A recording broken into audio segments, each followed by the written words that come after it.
Welcome to Richplanet TV. I'm Richard D. Hall. On today's programme, I am going to be discussing something which has become one of the most influential entities on the world stage governing public perception of world politics.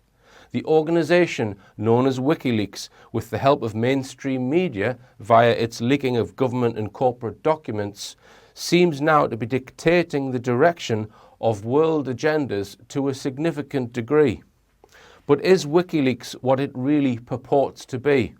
Scratch the surface and you find a completely different picture. Who is Julian Assange really? And who is he really serving? To help me unravel this issue and get closer to the truth, I'd like to welcome back once again Andrew Johnson. Welcome, Andrew.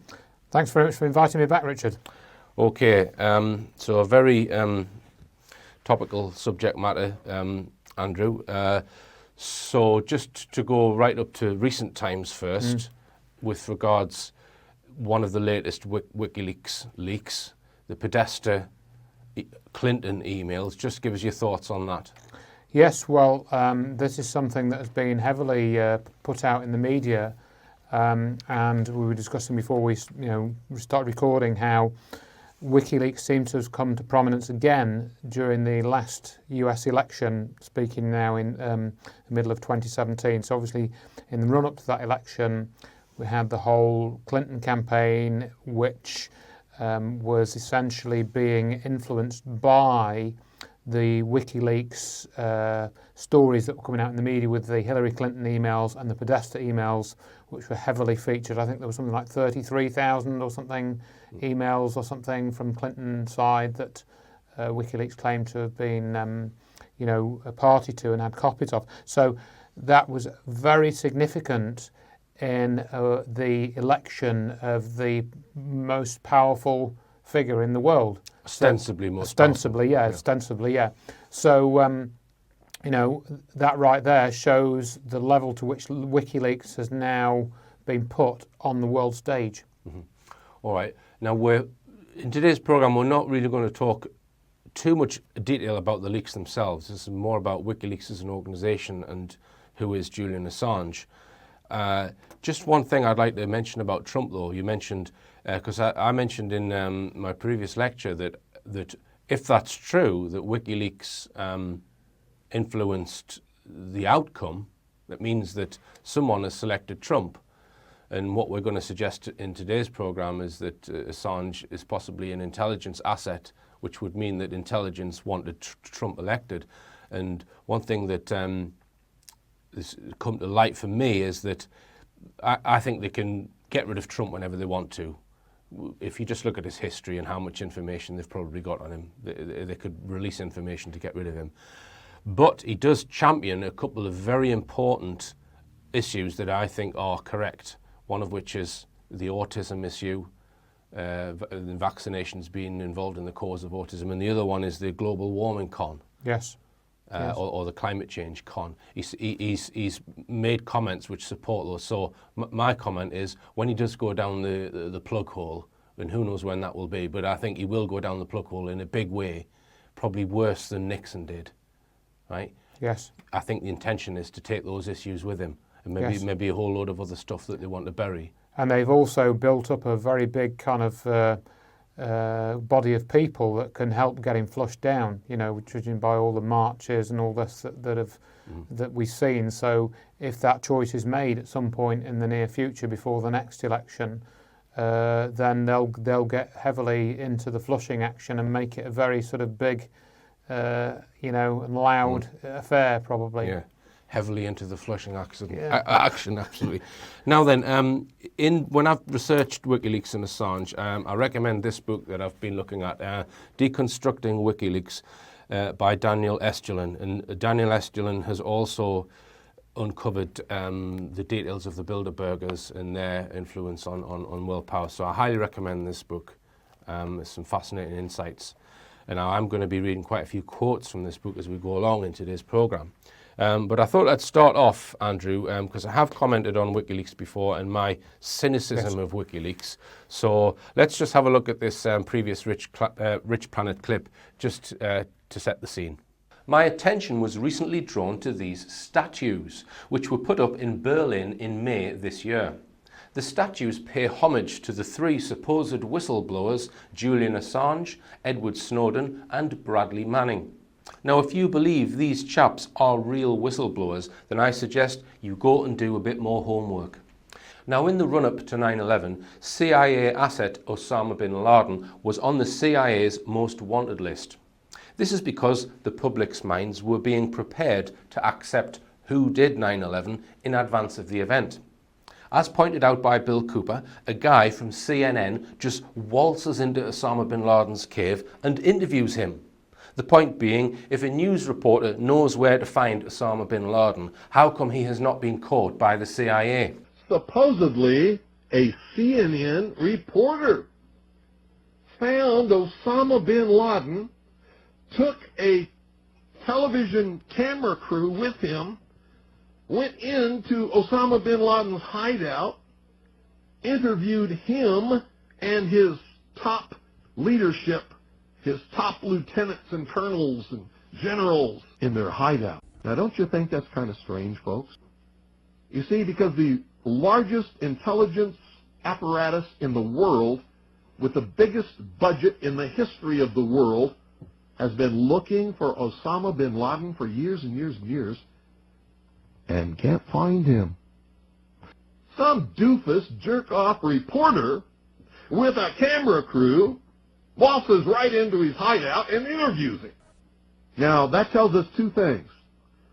Either everyone in the intelligence community and all of the intelligence agencies of the United States government are blithering idiots and incompetent fools, including the entire apparatus of the FBI and all of their personnel, or they're lying to us. They're not looking for him at all. This is very reminiscent to me of Ed Snowden's situation, who was supposedly living in temporary asylum in Russia to evade capture by the Americans, who supposedly want to arrest him for espionage charges. If you believe that, you really will believe anything. How is it possible for a British comedian to find Ed Snowden in Russia and interview him? Don't you think the CIA would have found him first, even if he is in Russia? Do you really think the Russian government is protecting Snowden? It is all theatre, and of course the Russians are compliant with the script. As Lenin once said, the best way to control the opposition is to lead it ourselves, and that is exactly what the CIA are doing with Assange and Snowden. They are not whistleblowers, they are actors. Julian Assange has actually stated that there was no conspiracy involved in 9/11. You heard that right, folks. No conspiracy with 9/11. If you ever visit Berlin, please make sure you take a dog with you so you can let it piss on these statues. They are a joke. Assange was even given a TV show on the disinformation news channel Russia Today, which is now a cesspit of half-truths and diversion, clearly being made by the West for the West. As far as I am aware, Assange is not wanted by the US government at all, but the media does everything to make you think he is in order to raise his profile, and also uses actors holding up CIA posters to fool people into thinking this is a real issue. Okay, so I'm drawing a parallel there with what Bill Cooper said about Osama bin Laden and about how, well, if the media can get close to him, why the hell can't intelligence agencies? So do you want to... Yeah, absolutely. And I think later on we're going to discuss this interview, or the two interviews. I think you watched the same ones that I did. And the first one I watched was the one by John Pilger, which was done, I think, in November 2016. And I actually thought, you know, the comment you made there about the Bill Cooper commentary on Osama bin Laden being interviewed, that was one of the thoughts that was, you know, in my mind when I was watching this John Pilger interview, that he's in there in the Ecuadorian embassy doing this interview. Again, it seemed to have some sort of vague parallels there. All right, so we're going to go try and chart some of the life of Julian Assange, which isn't easy. Seems to be shrouded in mystery, a lot of his childhood and his adolescence and his working life. But let's go right back to his childhood. Apparently, he never knew his real father, and story is that when he was a young boy, aged just 8, his mother divorced, and she married another man, or became romantically involved with another man that they had a child with when Assange was 8 years old, and his name was Leif Mainel. But this guy was a musician, and he was also connected to or part of a cult called The Family. Now, there's actually a film being made all about this cult, operating in the Melbourne area of Australia, I believe, run by this woman called Anne Hamilton Byrne, who I think died fairly recently. Yes. And Anne Hamilton Byrne, this sort of blonde-haired, attractive woman in the 1960s, she set up this cult which acquired over 500 disciples, and she was controlling all of these other people's children, basically. Do you want to make an observation on it, Anna? Yeah, I mean, we'll show a clip on it. Yeah, absolutely. We'll show the clip. And I'd heard about this before, we proposed this program, or you proposed this program. And, I heard about this alleged cult connection with Assange, but I didn't know the details. Just to add something I picked up from a Guardian article, that Assange's parents ran a touring theatre company, and he went to 37 different schools, according to this article from The Guardian. So, yeah, very unusual sort of background. And as we're going to come on to, these cults seem to have certain traits that basically, involve a form of mind control, because that's essentially what the cult is. This way of forcing people to think in a certain way and behave in a certain way because of abuse or threats of violence, or etc. Deprivation. And this one was pretty extreme, wasn't it? This particular cult. Now calls for compensation for the children of notorious cult The Family, whose childhood was marred by daily abuse. Tonight, its former guru lies on her deathbed. Despite the efforts of police, she was never held accountable for the pain she inflicted on the children of the sinister sect. I love children.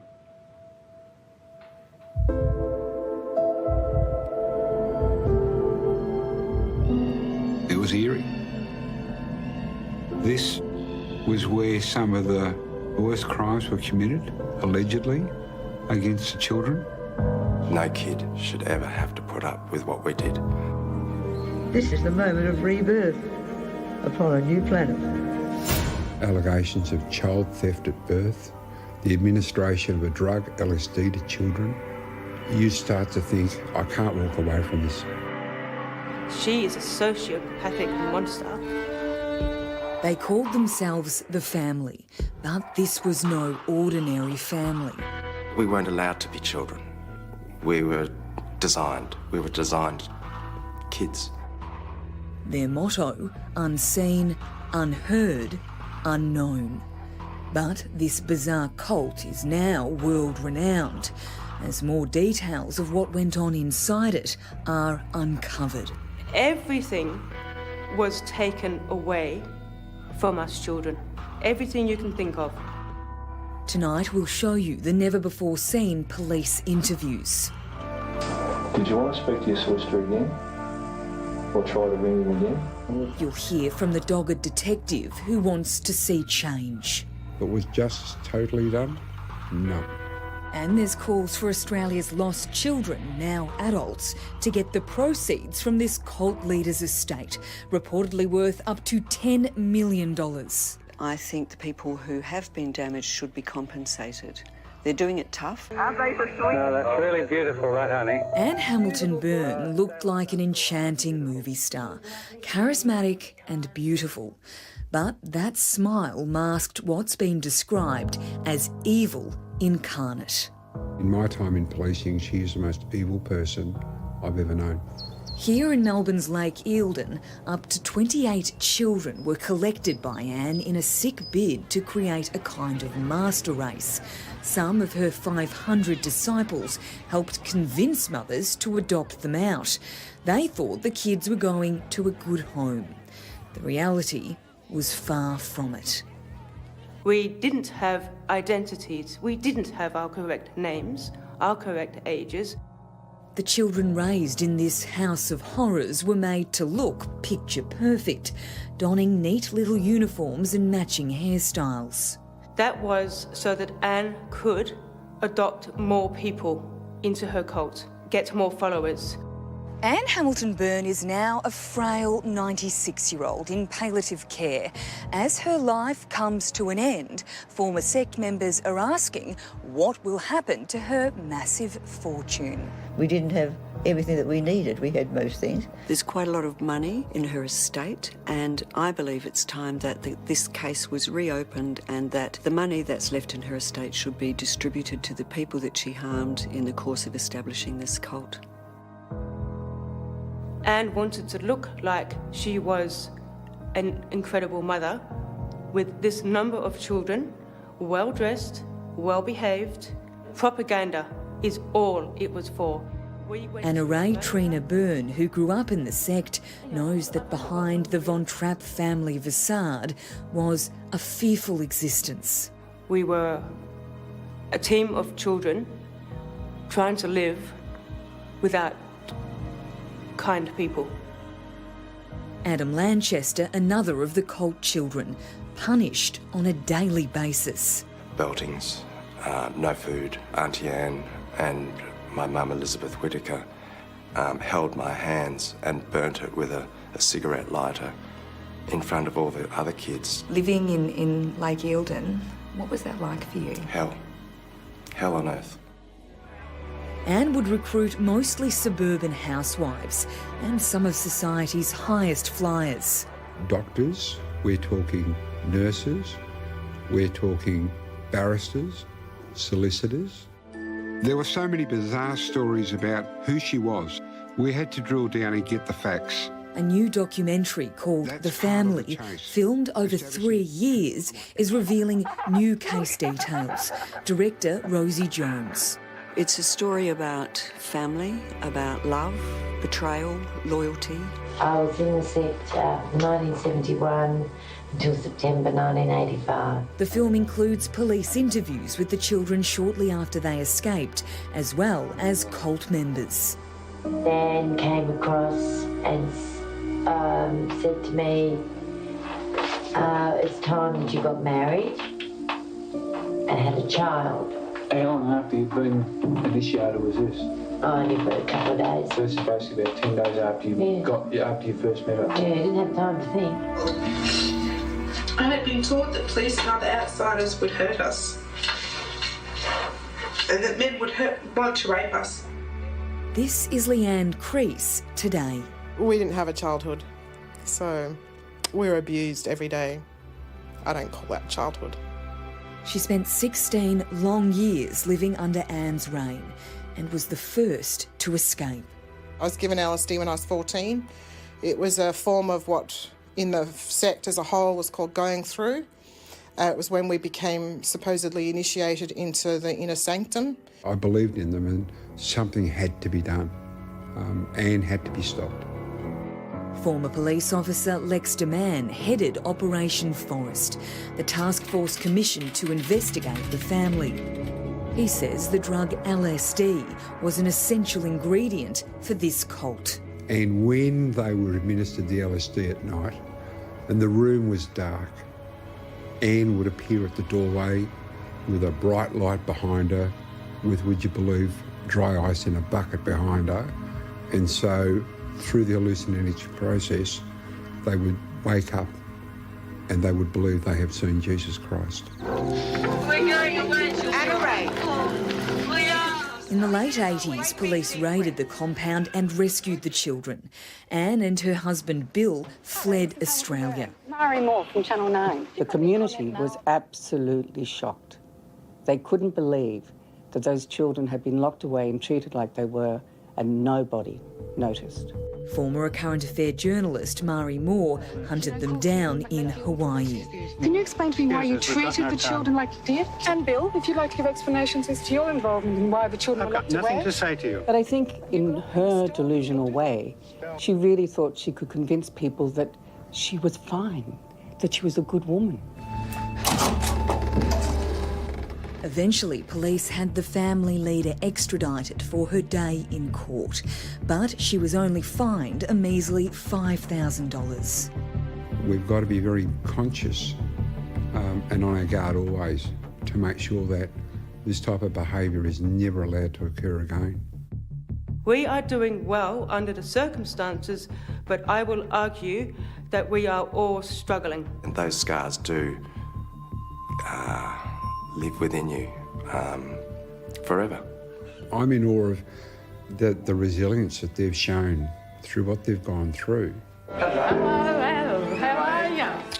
Recently, a huge moment for Adam as he reconnected for the first time with his blood relatives. They're my everything at the moment. Slowly, we're really bonding as a family, as a family should be. That documentary, The Family, screens in select theatres from tomorrow. And Anne Hamilton Byrne used LSD as well on her subjects and would deprive them of light, and similar to the isolation tanks used in MK Ultra programs. And she had a particular predilection for certain types of children, didn't she? That's also what I didn't, and that's why, you know, because people say, no, this Assange cult story could be just a made-up rumour, you know, we don't know for sure, well, but there's a few things, isn't there? I think the contention is how closely Assange was linked to the cult. Let me just come on to that then. So this woman would, if the child didn't already have blonde hair, they would have their hair dyed blonde and cut in a certain way so they all look the same. And she was running this cult from the 1960s right up to the late 1980s. Now, there's been a documentary which has come out which exposes all of the crimes of this cult. So that is a long time to be running such an organisation without actually being arrested or whatever. So that then brings the question, well, was she being supported because she'd never been prosecuted or brought to justice for her supposed crimes? And the other thing is that information that came out of the investigation was made top secret. So we have to ask, was there an intelligence agency involved in assisting? And also I believe that certain people involved in psychiatry were involved in the cult as well. So was it a covert intelligence operation probably being run by the CIA or some other organisation? This is the sort of thing, and particularly in that news clip that we reviewed earlier on, they were actually talking about where these children came from, the children that went into the cult, and they mentioned that they were like, you know, quite wealthy people, doctors, they mentioned nurses, and they're not known for being wealthy, but in other words, if some of the children were drawn from elite families, then that, you know, ties into some of the other people, like, you know, these pop stars that have, you know, like Lady Gaga, and quite a lot of them have come children from wealthy backgrounds and so forth. So you've got similar, you know, things happening in the basis of how those cults are being populated. Now let's just come on to the contention as to whether Assange was closely involved in this cult. So his stepfather, who was definitely involved in the cult, came on the scene when he was 8 years old. Now when he was 11 years old, Assange's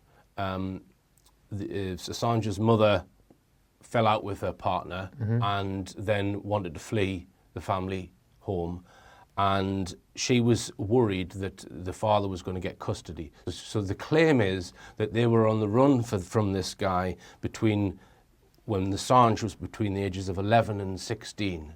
They're trying to get away from this guy because they didn't like what he was doing and what have you, right? So for 3 years, presumably, he was on the scene between Assange at the ages of 8 and 11. Now, both of us, when we watched this clip, we're watching these little blonde children with tracksuits on, all dressed the same. We both picked out a person we thought, is that Assange? Right, yeah, there's one particular child, I don't know if we'll put the clip in here, but it's from an Australian news broadcast review of this new film, isn't it? The Family, it's about 8 minutes long. And yeah, there's one child that particularly runs towards the camera, and you know, we were discussing and looking at the clip, it's probably going to be sort of early 80s, mid 80s. Assange was born in 74, so that would put it in the right time frame you know, potentially we didn't check the date of the clip, but it is very peculiar. I know we're kind of just sort of speculating here, but we both had the same thought at the same time, didn't we? Yeah, and let's just say that Assange was an absolute member of the cult from the age of 8 up to 16. Let's just say that was the case, that he was part of this cult, right? You've got to account for where he was when he wasn't in the cult. So a great cover story would be, he travelled around and he went to 37 different schools. So that means you're never going to find a friend or a colleague who can say, yeah, I was sitting next to him at school, because there's so many of them. Yeah. So is it the case that he was part of this cult right the way up until his sort of mid-teens?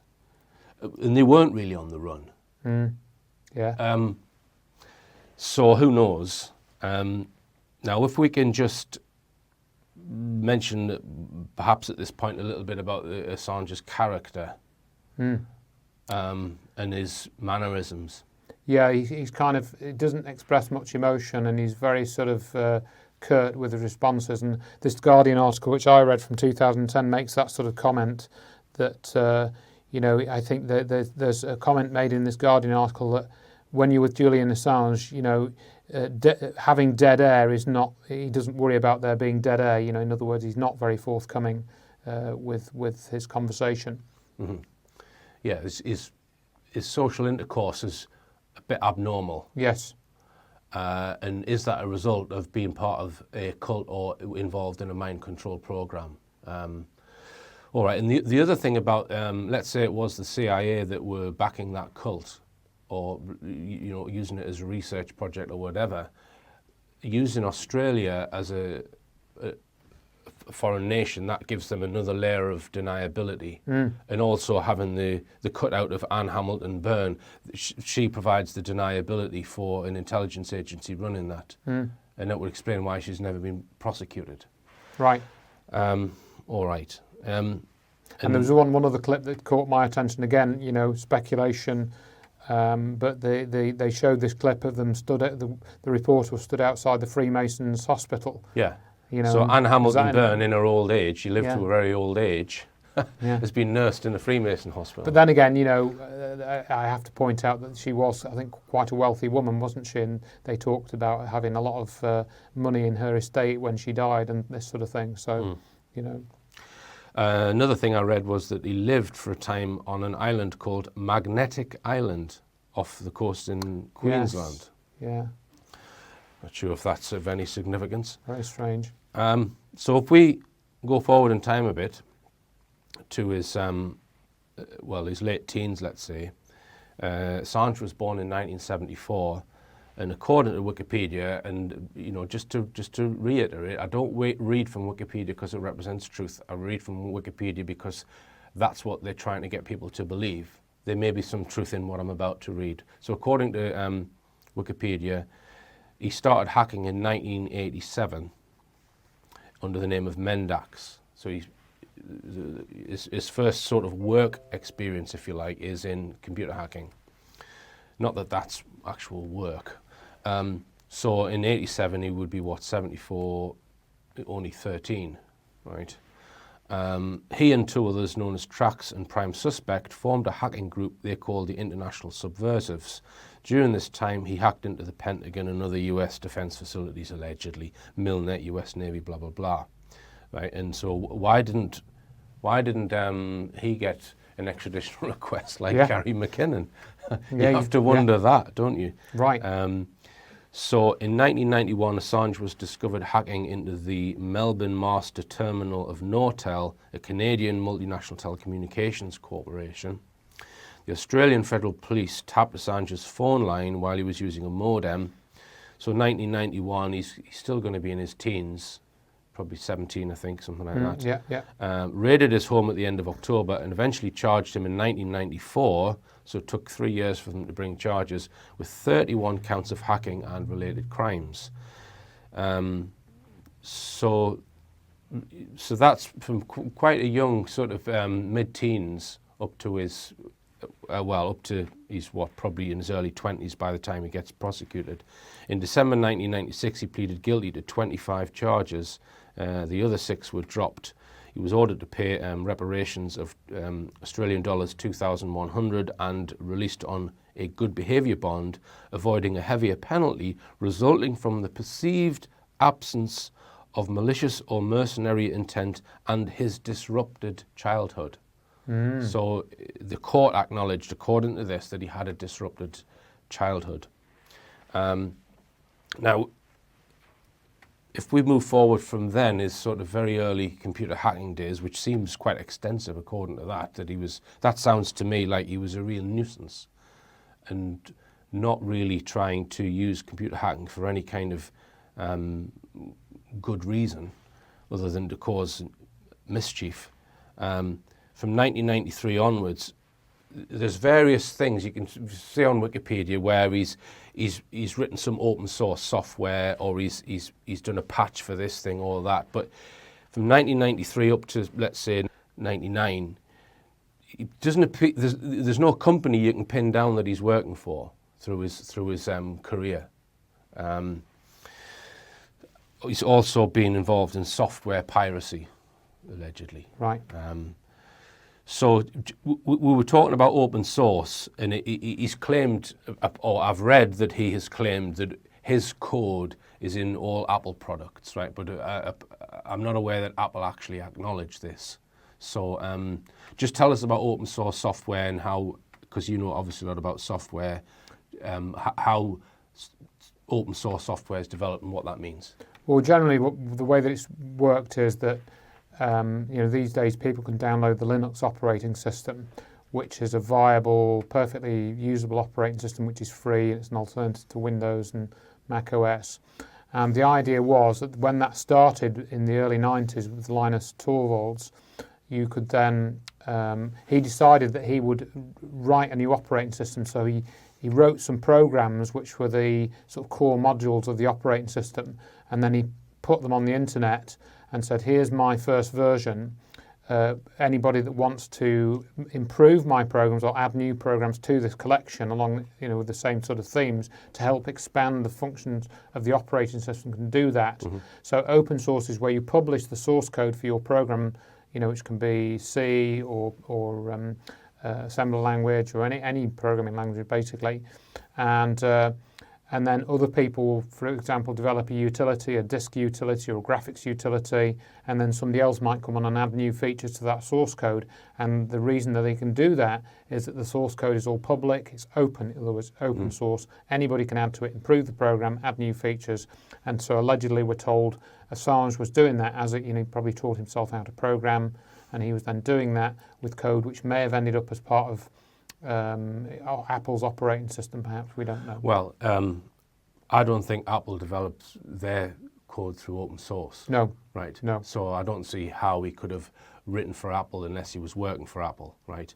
One of the systems that I've used, OS Commerce, which is an open source system, it's incredible how software actually still works when it's developed in an open source way. It has to be made very, very modular so that if a bug does get in there, it can, that module can be dropped or replaced or what have you. Right. But anyway, we'll start talking about software now. Yes. But the point being that, for example, if I go through my career, I can tell you the names of the company that I worked for between which years. There doesn't appear to have that sort of traceability on Assange's CV. And I mean, when an employer sees a gap on your CV or your resume, as they call it in the US, they'll home in on that. They'll want to know what you were doing in that gap. Yeah, well, one gap appears to be, and viewers can correct me if they can fill it in or inform me if they can fill it in, between 1999, when he claims that he registered a domain name called leaks.org. So supposedly, and I don't know if this is true because I've checked the domain registration, and it doesn't have his name on it that I could see. He was interested in leaks in 99. That's the official story. I'm not saying I believe that. In 2006, so between 1999 and 2006, or the end of 2006, when WikiLeaks was set up, what was he doing in that time? I don't know.